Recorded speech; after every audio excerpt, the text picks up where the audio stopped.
Hi, வாங்க இன்றைக்கி நம்ம ஒரு புது வீடியோ பார்க்கலாமா? என்ன வீடியோ அப்படின்னா, இந்த கரிசலாங்கண்ணி தான், வெள்ளை கரிசலாங்கண்ணி. ஒரு தோட்ட வயல் ஃபுல்லாகவே நிறைய இருந்தது. அதை பார்த்தோன்னே ரொம்ப சந்தோஷமாயிருச்சு. ஃபஸ்ட் டைம் நான் இப்போ தான் வயல்வெளியில் இந்த பிரிங்கராஜை பார்த்தேன். முறை நான் நிறைய பறிக்கிறது இங்கே மட்டும்தான். பார்த்தோன்னே ரொம்ப நல்லா இருந்தது. அதனால் எல்லாத்தையுமே பறித்து எடுத்துடலாம் அப்படின்னு விடாமல் ஃபுல்லாகவே பறிக்க ஆரம்பிச்சிட்டேன். இலைகள் பாருங்கள், நல்லா பெருசு பெருசாக இருந்தது. இது வரப்பு அப்படிங்கிறதுனால நல்லா க்ரீனிஷாக இருந்தது. இலைகளுமே நல்ல பெருசாக பூ விதைகள் எல்லாம் அதிகமாகவே இருந்தது. எல்லாம் அந்த செடிக்குள்ள எல்லாம் ஒளிஞ்சு இருந்தது. நான் எல்லாமே பறித்து எடுத்துட்டேன்.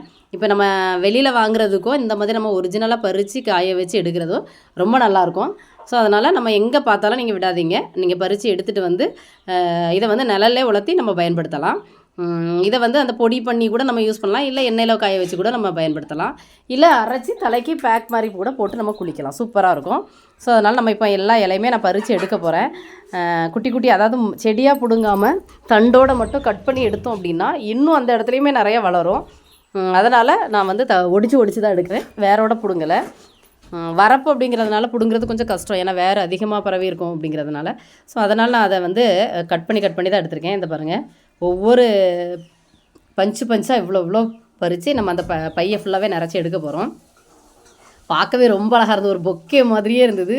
அந்த பூ பாருங்கள், எல்லாமே நல்லா ஒயிட்டாக சூப்பராக இருந்தது. நல்லா நல்ல ஒரு க்ரோத் தான். அவங்க வந்து வெங்காயம் போட்டுருந்துருக்காங்க, போட்டுட்டு எல்லாத்தையுமே கட் பண்ணி எடுத்து, அதாவது பிடுங்கி எடுத்துட்டாங்க.